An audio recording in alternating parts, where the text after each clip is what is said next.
الشيك ماشي غير ورقة. الشيك عنده 3 الأدوار قانونية، وكل واحد عنده وقت الصلاحية ديالو، وخاصك تعرفهم كاملين. 1.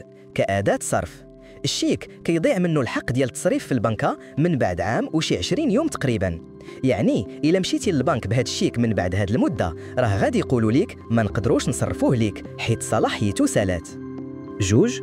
الشيك كجنحة أو جنحة إصدار شيك بلا رصيد، حتى هي عندها التقادم ديالها.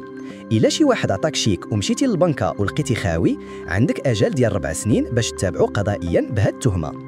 وهاد المدة كتبدا تحسب من النهار اللي كتاخد فيه شهادة رفض الأداء من البنكة، ماشي من النهار اللي خديتيه فيه الشيك.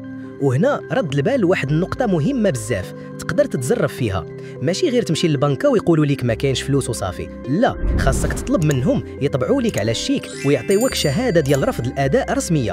هاد الشهادة هي الدليل ديالك باش تقدر تتابع صاحب الشيك قانونيا. 3. كإثبات الدين. الشيك ما كيتهدمش قانونيا كامل، حيت مازال تقدر تستعملوه كوسيلة باش تثبت الدين في المحكمة، ولكن ما كيبقاش أداة صرف بحال قبل.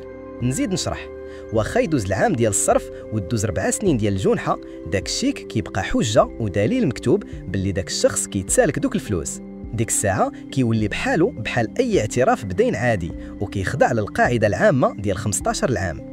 هاد الشيك كيبقى سند ولا إثبات باللي انت كتسالو، ولكن ما كيبقاش عندك الحق تتابعه بجنحة ديال إصدار شيك بلا رصيد.